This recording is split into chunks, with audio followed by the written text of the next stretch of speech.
എല്ലാവർക്കും Malayalam shares YouTube ചാനലിലേക്ക് സ്വാഗതം. Good afternoon, happy Sunday.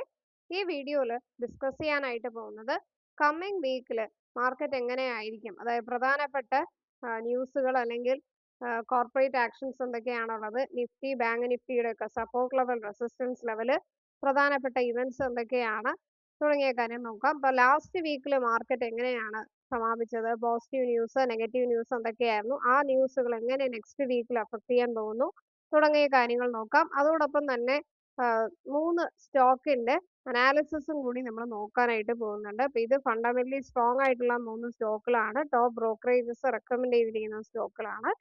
ആ 3 സ്റ്റോക്കുകളുടെ അനാലിസിസും കൂടി നോക്കുന്നു. അപ്പോൾ വീഡിയോയിലേക്ക് കടക്കുന്നതിന് മുന്നേ ഡിസ്ക്ലൈമർ ആവർത്തിക്കുകയാണ്, ഞാൻ സെബി രജിസ്റ്റർഡ് ആയിട്ടുള്ള അനലിസ്റ്റ് അല്ല. ഈ വീഡിയോ എഡ്യൂക്കേഷൻ പർപ്പസിന് വേണ്ടിയാണ്.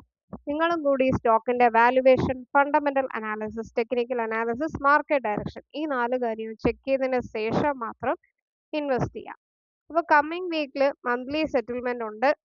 അപ്പോൾ മാർക്കറ്റ് ഓപ്പൺ ആയതിൽ നിന്നും ഒരു 30 to 40 ആ ഒരു പോയിന്റ്സിലാണ് മൂവ്മെന്റ് ഉള്ളൂ. അത്ര മൂവ്മെന്റേ ഉള്ളൂ, വലിയൊരു വയലന്റ് മൂവ്മെന്റ് ഒന്നും തന്നെ ഇല്ല. അപ്പോൾ ഏഷ്യയിൽ തന്നെ നോട്ട് പ്രിഫേർഡ് മാർക്കറ്റിൽ ഇന്ത്യൻ മാർക്കറ്റ് ഉണ്ട് എന്നാണ് പറയുന്നത് ഫണ്ട് മാനേജേഴ്സ്. കാരണം മാർക്കറ്റ് കണ്ടിന്യൂസ് ആയിട്ട് 12 ദിവസത്തിൽ ഡൗണിൽ പോയിരിക്കുകയാണ്. അത് ഹിസ്റ്ററിയിൽ തന്നെ ആദ്യമായിട്ടാണ് നടന്നിരിക്കുന്നത്. അപ്പോൾ ഏതൊക്കെ ന്യൂസ് ആണ് പോസിറ്റീവ്, ഏതൊക്കെ നെഗറ്റീവ് ന്യൂസ് ഉണ്ടെന്ന് നോക്കാം. അപ്പോൾ കൂടുതലും നെഗറ്റീവ് ന്യൂസ് ആണ് ഉള്ളത്. അതിൽ ഒരൊറ്റ പോസിറ്റീവ് ന്യൂസ് മാത്രമേ ഉള്ളൂ. അത് DAS ബൈ ചെയ്തിരിക്കുകയാണ്, 17,000 crores ബൈ ചെയ്തിരിക്കുന്നു. ഈ ഒരൊറ്റ പോസിറ്റീവ് ന്യൂസ് മാത്രമേ ഉള്ളൂ. നെഗറ്റീവ് ന്യൂസ് ആണ് ലാസ്റ്റ് വീക്കിൽ കൂടുതലായിട്ട് ഉണ്ടായിരുന്നത്. അതിൽ first negative news FIS sell ചെയ്തതാണ്, 1,600 crores സെല് ചെയ്തിരിക്കുന്നു. അതുപോലെ ഇറാന്റെ ഇഷ്യൂസ്, അതായത് ഇറാൻ ഹാർമോസ് സോണിൽ, അതായത് കടലിന് അടിയിലുള്ള ഫൈബർ ഓപ്റ്റിക്സ് അറ്റാക്ക് ചെയ്യും എന്നുള്ള ഒരു ന്യൂസ് വന്നിരുന്നു. അതുപോലെ യൂറോപ്പ് സോണിലുള്ള US-ന്റെ എയർ സ്പേസ് മിലിറ്ററി ക്യാമ്പും അറ്റാക്ക് ചെയ്യും എന്നുള്ള ഒരു ന്യൂസ്. പിന്നെ US ട്രംപ് ഹോർമോസ് എന്നിട്ട് part of the US territory ആണ് എന്ന് പറഞ്ഞിട്ട് ഒരു ഫോട്ടോ എടുത്ത് സോഷ്യൽ മീഡിയയിൽ ഷെയർ ചെയ്തിട്ടുണ്ട്.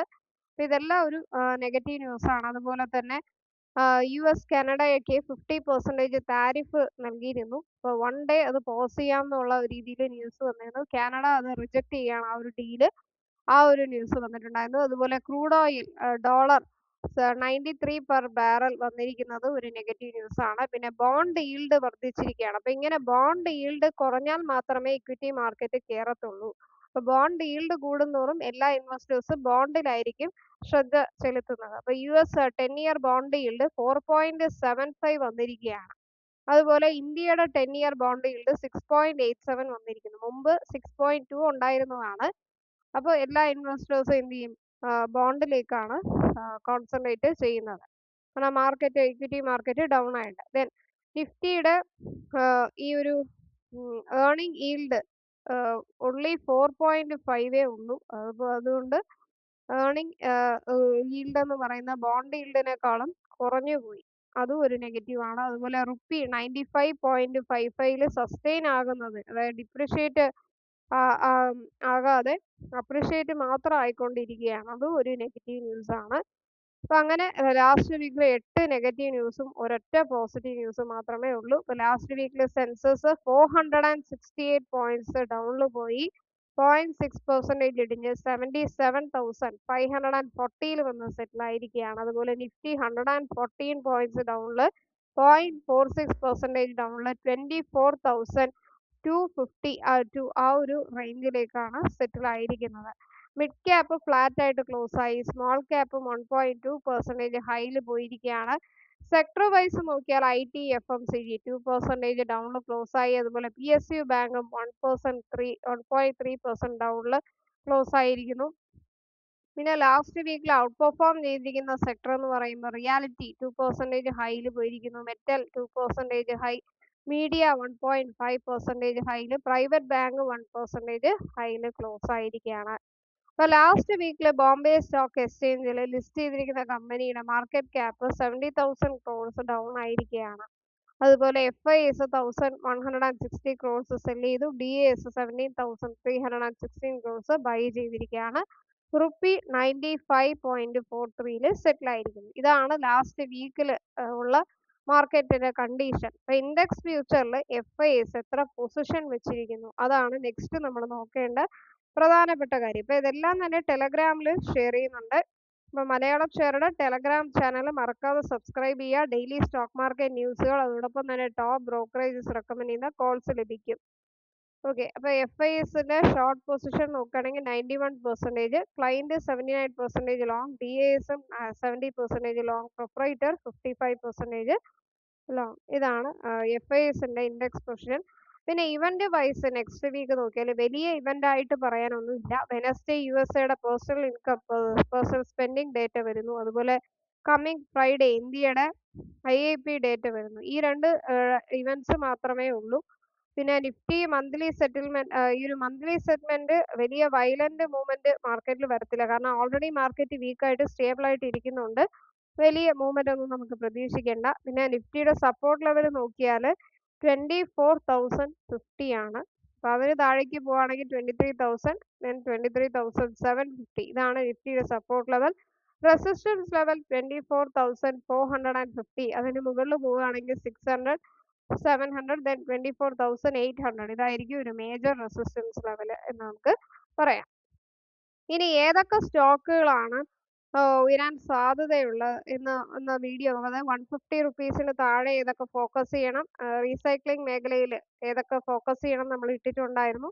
അപ്പോൾ അത് ചെക്ക് ചെയ്യാത്തവർ അത് പോയി ചെക്ക് ചെയ്യുക. അപ്പോൾ ഈ വീഡിയോയിൽ ഇപ്പോൾ നമ്മൾ ഡിസ്കസ് ചെയ്യുന്ന സ്റ്റോക്ക് എന്ന് പറയുന്നത് 3 സ്റ്റോക്കുകളാണ്.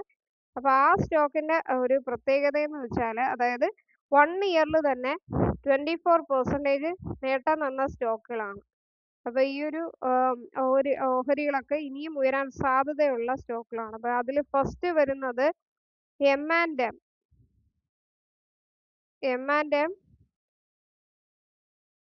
Financial services. ഈ ഒരു സ്റ്റോക്കാണ് 382 റുപ്പീസിൽ ട്രേഡ് ചെയ്യുന്നു. 440 വരെ പോകും എന്നാണ് റെക്കമെൻഡേഷൻ. 21% വരെ ഉയരാൻ സാധ്യതയുണ്ട് എന്ന് ടോപ്പ് അനലിസ്റ്റുകൾ ബ്രോക്കറേജസുകൾ റെക്കമെൻഡ് ചെയ്തിരിക്കുന്ന ഒരു സ്റ്റോക്ക് കൂടിയാണ്. അപ്പോൾ 385 ബ്രേക്ക് ചെയ്താലേ ബൈയിങ് ഓപ്പർച്യൂണിറ്റി ഉള്ളൂ.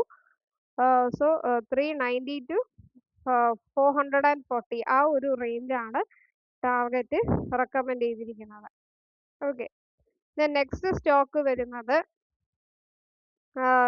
സുന്ദരം ഫാസ്റ്റനേഴ്സ്. 1228 റുപ്പീസിൽ ട്രേഡ് ചെയ്യുന്നു. അപ്പോൾ ഇതും നല്ല ഉയരാൻ സാധ്യതയുള്ള ഒരു സ്റ്റോക്കായിട്ട് റെക്കമെൻഡ് ചെയ്തിരിക്കുകയാണ്. ഓക്കെ, 1250 ആ ഒരു റേഞ്ച് പോകാൻ സാധ്യതയുണ്ട് എന്ന് റെക്കമെൻഡ് ചെയ്തിരിക്കുകയാണ്. പിന്നെ തേർഡ് സ്റ്റോക്ക്, ഇപ്പോൾ ഈ സ്റ്റോക്കിന്റെ എല്ലാം തന്നെ വാല്യുവേഷൻ അതുപോലെ തന്നെ ഫണ്ടമെന്റൽസ് ഒക്കെ തന്നെ നിങ്ങൾ ചെക്ക് ചെയ്യുക. കാരണം നമ്മൾ ഒത്തിരി വീഡിയോസിൽ റിപ്പീറ്റഡ് ആയിട്ട് പറഞ്ഞു. അതുകൊണ്ട് തന്നെ ഇതിൽ നിങ്ങൾ ചെക്ക് ചെയ്തോളുക. ഇവരുടെ FI ഹോൾഡിങ്സ് എങ്ങനെയാണ്, അതുപോലെ വാല്യുവേഷൻ ഒക്കെ തന്നെ ചെക്ക് ചെയ്യുക. ദെൻ തേർഡ് സ്റ്റോക്ക് വരുന്നത് റെയ്മണ്ട് ആണ് ഡിസ്കസ് ചെയ്യുന്നത്. ഈ ഒരു സ്റ്റോക്ക് 643 റുപ്പീസിൽ ട്രേഡ് ചെയ്യുന്നു. 720 വരെ പോകാൻ സാധ്യതയുണ്ട് എന്ന് റെക്കമെൻഡ് ചെയ്തിരിക്കുകയാണ്. അപ്പോൾ ഈ 3 സ്റ്റോക്കുകളാണ് അനലിസ്റ്റുകൾ ഉയരാൻ സാധ്യതയുണ്ട് എന്ന് റെക്കമെൻഡ് ചെയ്തിരിക്കുന്നത്. അപ്പോൾ ഇതും 643 ട്രേഡ് ചെയ്യുന്നു. 645 അല്ലെങ്കിൽ 48 ബ്രേക്ക് ചെയ്താൽ നല്ലൊരു ബൈയിങ് ഓപ്പർച്യൂണിറ്റി ഉള്ളൂ. 720 ആണ് ടാർഗറ്റ് റെക്കമെൻഡ് ചെയ്യുന്നത്. അപ്പോൾ റെയ്മണ്ട് ഈ ഒരു ഇൻഡസ്ട്രിയൽ ക്യാപിറ്റൽ ഗുഡ്സിൽ തന്നെ ലാസ്റ്റ് പ്ലേസിൽ വരുന്ന ഒരു സ്റ്റോക്കാണ്. എന്നാലും നല്ലൊരു ഗ്രോയിങ് സ്റ്റോക്ക് ആയതുകൊണ്ടാണ് ഈ ഒരു സ്റ്റോക്ക് പറയുന്നത്. അപ്പോൾ ഇതെല്ലാം തന്നെ ഈ 3 സ്റ്റോക്കുകൾ നിങ്ങളും കൂടി എന്ത് ചെയ്യുക, ചെക്ക് ചെയ്ത് നോക്കുക. എന്നിട്ട് നിങ്ങളുടെ അഭിപ്രായം രേഖപ്പെടുത്തുക. മലയാളം ഷെയറുടെ യൂട്യൂബ് ചാനൽ ഇതുവരെ സബ്സ്ക്രൈബ് ചെയ്തിട്ടില്ലെങ്കിൽ മറക്കാതെ സബ്സ്ക്രൈബ് ചെയ്യുക. ബെൽ ബട്ടൺ ക്ലിക്ക് ചെയ്യുക. പുതിയ വീഡിയോസ് ഒക്കെ ഇടുമ്പോൾ നോട്ടിഫിക്കേഷൻ വരും. പ്ലേ ലിസ്റ്റിൽ ബിഗിനേഴ്സിന് വേണ്ടി ഒത്തിരി വീഡിയോസ് ചെയ്തിട്ടുണ്ട്. ബേസിക് വീഡിയോ, അതുപോലെ crude oil, technical chart pattern related ആയിട്ടുള്ള videos, how to learning videos എന്ന് പറഞ്ഞിട്ട് 50ഓളം വീഡിയോസ് ചെയ്തിട്ടുണ്ട്. അതൊക്കെ ചെക്ക് ചെയ്ത് നോക്കുക. നെക്സ്റ്റ് വീഡിയോയിലേക്ക് കാണാം. എല്ലാവർക്കും നന്ദി, നമസ്കാരം.